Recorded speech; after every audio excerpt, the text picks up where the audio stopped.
ಶರಣಾರ್ಥಿಯನ್ನು ತಿಳಿಸುತ್ತಾ ಇವತ್ತಿನ ಬಂಜಾರ ಸಮಾಜದವರು ಪತ್ರಿಕಾಗೋಷ್ಠಿಯಲ್ಲಿ ಸೇರುವ ಉದ್ದೇಶ ಏನಪ್ಪಾ ಅಂದರೆ, ಮಾನ್ಯ ಸರ್ವೋಚ್ಚ ನ್ಯಾಯಾಲಯ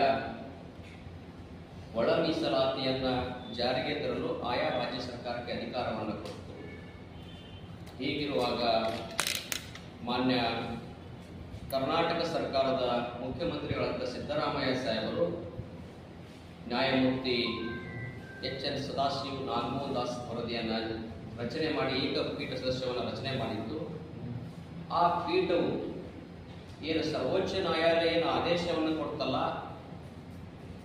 ಎಂಪರಿಕಲ್ ಡಾಟಾ ಅಂತೇಳಿ ವಸ್ತುನಿಷ್ಠ ದತ್ತಾಂಶವನ್ನು ತೆಗೆದುಕೊಂಡು ಒಳ ಮೀಸಲಾತಿಯನ್ನು ಮಾಡಬೇಕೆಂಬ ವಿಚಾರವನ್ನು ಸರ್ವೋಚ್ಚ ನ್ಯಾಯಾಲಯ ನೀಡಿದ್ದು, ಅದನ್ನು ಹೊರತುಪಡಿಸಿ ನಾಗಮೋಹನ್ ದಾಸ್ ವರದಿಯಲ್ಲಿ ಕೇವಲ 1 ವರ್ಷ ಮತ್ತು 26 ದಿವಸಗಳಲ್ಲಿ ಕೇವಲ 1 ವರ್ಷ ಮತ್ತು 26 ದಿವಸಗಳಲ್ಲಿ ವರದಿಯನ್ನು ರೆಡಿ ಮಾಡಿ ಸರ್ಕಾರಕ್ಕೆ ಸಲ್ಲಿಸಿತು.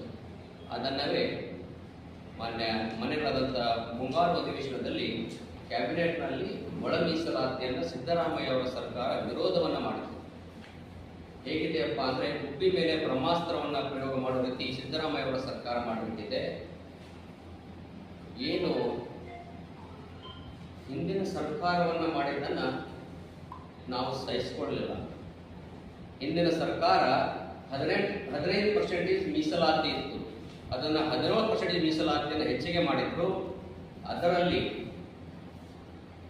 ಬಲಗೆಯವರಿಗೆ 5.5, ರೈಟ್ ಆ್ಯಂಡ್ ಲೆಫ್ಟ್ಗೆ 6 ಮತ್ತು ಇತರೆ ಅವರಿಗೆ 1% ಇತ್ತು. ಮತ್ತು ಕೋಲಂಬೋ ಅಂದರೆ ಕೊರಮ ಕೊರಚ ಬಂಜಾರ ಭೋವಿ ಜನಾಂಗಕ್ಕೆ 4.5% ಅಂತ ಕೊಟ್ಟಿತ್ತು. ಅದನ್ನೇ ನಾವು ವಿರೋಧಿಸಿ ಒಳ ಮೀಸಲಾತಿಯೇ ಬೇಡ ವಿರೋಧಿಸಿ ಇವತ್ತಿನ ದಿನಮಾನದಲ್ಲಿ ಅಧಿಕಾರದಲ್ಲಿ ಕುದುರಬೇಕಾಗಿರುವಂತಹ ಹಿಂದಿನ ಸರ್ಕಾರದವರನ್ನ ಅಧಿಕಾರವನ್ನು ಕಳೆದುಕೊಳ್ಳಲಿಕ್ಕೆ ಈ ಕೊಲಂಬೋವೇ ಜಾತಿಗಣತಿಯವರೇ ಮುಖ್ಯ ಕಾರಣಕರ್ತರಾಗಿದ್ದಾರೆ.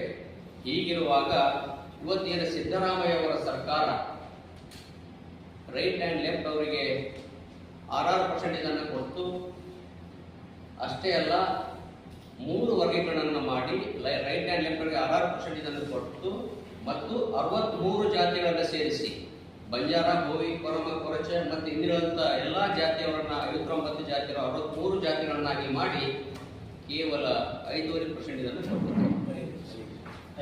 5% ಇದನ್ನು ಕೊಟ್ಟಿದೆ. ಅದನ್ನು ನಾವು ವಿರೋಧವನ್ನು ಮಾಡ್ತಾ ಇದ್ದೀವಿ. ಆ ನಾಗಮೋಹನ್ ದಾಸ್ ವರದಿಯಲ್ಲಿ ಕೆಲವು ವಿಷಯವನ್ನು ಬಳಕೆಯನ್ನು ಮಾಡಿದ್ದಾರೆ ನ್ಯಾಯಮೂರ್ತಿಯವರು. ಸ್ಪೃಶ್ಯ